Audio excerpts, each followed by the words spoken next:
মুসলমান বন্ধুরা আমার, আল্লাহ তাআলা কঠিন কিয়ামতের ময়দানে সিফতে জালালি হয়ে দাঁড়াবে, সিফতে জামালি হয়ে দাঁড়াবে। সিফতে জালালি এমন একটা আকৃতি, যেই আকৃতি দেখা সবাই ভয় পেয়ে যাবে। আর সিফতে জামালি এমন একটা আকৃতি, এমন একটা চেহারা, যেটা দেখা বান্দার দিল ঠান্ডা হয়ে যাবে, ঠান্ডা হয়ে যাবে। আপনি ইমানদার, ঈমান এনেছেন, নবীজি সাল্লাল্লাহু আলাইহি সাল্লাম বলেন, বুখারী শরীফে, মুসলিম শরীফের মধ্যেও পাওয়া যায়, একজন ঈমানদার সে শুধু কেবলমাত্র কালেমা পড়ছে, অন্য কিছু করে নাই। সে নামাজ পড়ে নাই, সে রোজা রাখে নাই, সে হজ করে নাই, সে কোনো ইবাদত করে নাই, কিন্তু কেবলমাত্র লা ইলাহা ইল্লাল্লাহ বলেছে।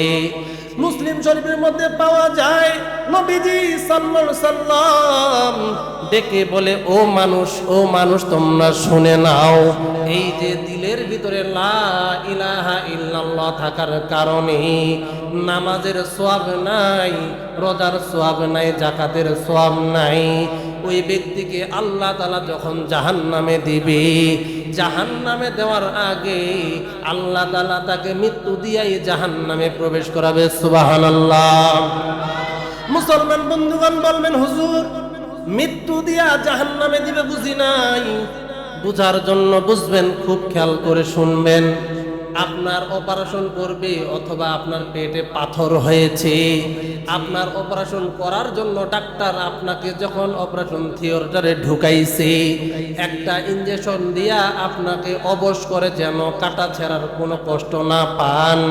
দীর্ঘ সময় আপনার অপারেশন চলার পরেও আপনি কোনো ব্যথা অনুভব করেন না।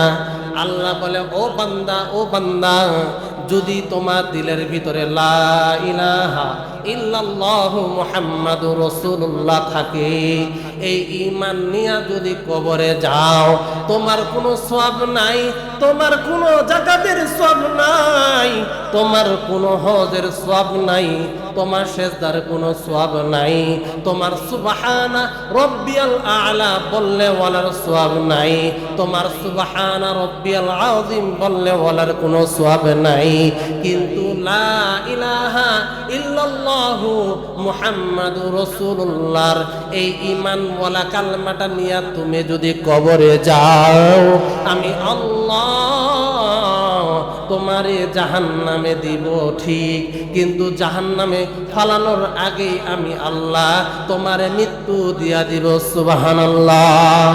মুসলমান বন্ধুগণ যদি বলেন, হুজুর এখনো আমি বুঝি নাই, তাহলে আসুন আরো একটা ঘটনা আমরা শুনে নিই। আমরা বিবি আসিয়ার ঘটনা জেনেছি। তিনার একজন দাসী ছিলেন, যিনি ইসলাম গ্রহণ করছেন, আল্লাহকে আল্লাহ বলা স্বীকার করেছেন। ফেরাউনের দরবারে এই দাসী মহিলা সন্তানদেরকে নিয়ে গিয়া তার ওই মহিলা আয়না অথবা চিরুনি দিয়া মাথা কেড়ে কেড়ে দেয়।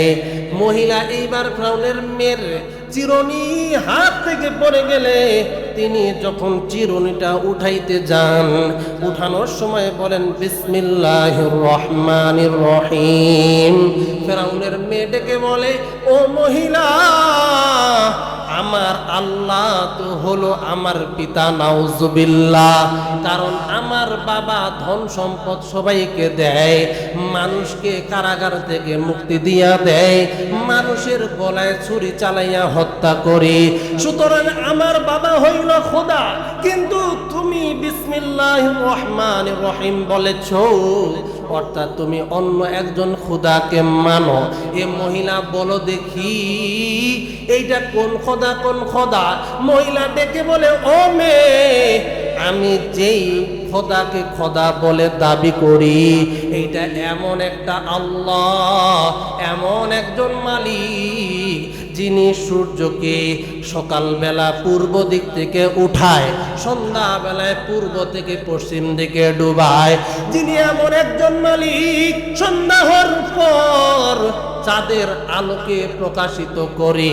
তিনি এমন একজন রব, চাঁদের আলোর পাশাপাশি লক্ষ লক্ষ তারকাগুলোকে জ্বালায়। তিনি এমন একজন রব, যিনি মন চাইলেই মানুষকে বিপদে ফালাইতে পারে, মন চাইলেই তিনি সুস্থ বানাইতে পারে। তিনি অন্য কোনো নয়, দুনিয়াবি কোনো রব নয়, তিনি হইলেন আমার আল্লাহ। এইবার মেয়ে ডেকে বলে, বাবা তুমি কোন খোদা? আমার বাড়ির চাকরানি তো হইল এমন একজন মহিলা, তিনি এমন একজনকে রব বলে দাবি করে যেই গুণাগুণগুলো তোমার মধ্যে নাই, তোমার মধ্যে নাই। ফেরাউন মহিলাকে পাকড়াও করে নিয়ে এসেছেন, ডেকে বলে, মহিলা তুমি কি আমাকে রব বলে স্বীকার করো কিনা? বলেন, না না না, আমি আপনাকে রব বলে স্বীকার করি না। আমি এমন একজনকে রব বলে স্বীকার করি যিনি আপনাকে সৃষ্টি করেছেন, যিনি আপনাকে এই রাজপ্রাসাদ উপহার দিয়েছেন। ফেরাউন ডেকে বলে, মহিলা তুমি যদি আমাকে রব বলে স্বীকার না করো, তাহলে আমি তোমাকে হত্যা করব, তোমার সন্তানদেরকে হত্যা করব। মহিলা ডেকে বলে, ফেরাউন আমি যেই আল্লাহর প্রতি ঈমান এনেছি, যেই আল্লাহকে আল্লাহ বলে স্বীকার করেছি, যেই সুধা আমি প্রাণ করেছি, জীবন দিতে রাজি, জীবন দিতে রাজি, কিন্তু ঈমান ছাড়তে রাজি নাই। সুবহানাল্লাহ। ফেরাউন রাগান্বিত হইয়া আগুন জ্বালাইলেন, পাতিলের মধ্যে তেল গরম করতেছেন, তেল থেকে বুদ বুদ বুদ বুদ করে পানির মতো ফুটতেছে। তেল ফুটন্ত যখন অবস্থায়, তখন আসিয়ার সামনে ওই মহিলাকে ডেকে বলে, মহিলারে যদি তুমি আল্লাহকে আল্লাহ থেকে না মানো, এইটাকে বাদ না দাও, আমাকে আল্লাহ বলে স্বীকার না করো, তাহলে তোমার সন্তানদেরকে এই তেলের মধ্যে ভেজে ভেজে হত্যা করব। মহিলা ডেকে বলে, ফেরাউন জীবন দিতে রাজি, সন্তানদেরকে বরবাদ করে দিতে রাজি, কিন্তু ঈমান ছাড়তে রাজি নয়। মহিলার সামনে সন্তানের পাটা ধইরা গরম তেলের মধ্যে ডুবাই দিল। সন্তান যখন তেলের মধ্যে ভাসতেছে ভাসতেছে, আর মায়ের দিকে তাকায় বলে, মারে তুমি ঈমান ছাড়িও না, কারণ এই তেলটা আমার জন্য কোনো কঠিন কষ্টের বিষয় নয়। আমার আল্লাহ এই আগুনের ওয়ালা গরম তেলকে জান্নাতি বিছানা বানাই দিয়েছে। সুবহানাল্লাহ। একজন সন্তান তেলের মধ্যে ভাজা শেষ, দ্বিতীয় সন্তানের পা ধইরা যখন আবারও আগুনের মধ্যে ওই গরম তেলের মধ্যে দিতেছে, ফেরাউন বলে, ও মহিলা এখনো সময় আছে, ঈমান ছাড়ো, আমি ফেরাউনকে রব বলে স্বীকার করো।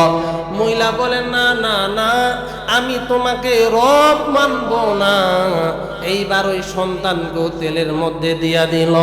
সন্তানরা যখনই তেলের মধ্যে ভাজা যাচ্ছে, ডেকে বলে, মা গো তুমি ঈমান ছাড়িও না, এটা অন্য কোনো কঠিন বিষয় নয়।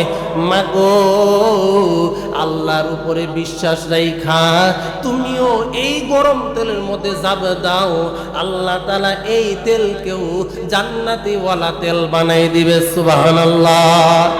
মুসলমান বন্ধুগণ, এই ঘটনা কেন আল্লাহ রাব্বুল আলামিন যারা ঈমান এনেছে কিন্তু নামাজ পড়ে নাই, যারা ঈমান এনেছে রোজা রাখে নাই, যারা ঈমান আনার পরেও আমলে সলেহ করতে পারে নাই, এদেরকে আল্লাহ তাআলা জাহান্নামে দিবে। কারণ হইল যারা গুনাহ করবে তাদের জন্য রাস্তা হইল দুইটা।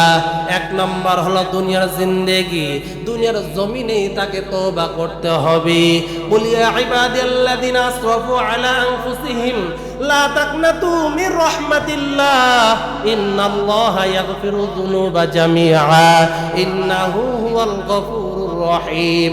আল্লাহ বলে নবীজি আপনি বলে দেন, হে আমার বান্দাগণ, তোমরা নিজেদের প্রতি জুলুম করছো, অন্যায় করছো, তোমরা আল্লাহ রহমত থেকে নিরাশ হইও না। আমি আল্লাহ রহমতের আশায় থাকো। আমি হইলাম রহমান, আমি হইলাম ক্ষমাশীল, আমি হইলাম দয়ালু। হে মুসলমান বন্ধুগণ, এই যে তাকে গরম তেলের মধ্যে যখন ফালাইছে, ফালানোর আগে আল্লাহ তাআলা তার রূহকে কবজ করে নিছে। ঠিক কঠিন কিয়ামতের ময়দানে আপনি জাহান্নামী হওয়ার কারণে, কিন্তু আপনার দিলের ভিতরে যদি ঈমান থাকে, আপনার দিলের ভিতরে যদি আল্লাহর প্রেম থাকে, তখন আপনাকেও যখন জাহান্নামে ফেলে দিবে, আল্লাহ তাআলা মৃত্যু দিয়া দিবেন, আপনি জাহান্নামের আগুনে জ্বলবেন, কিন্তু একটুও কষ্ট অনুভব করবেন না। সুবহানাল্লাহ।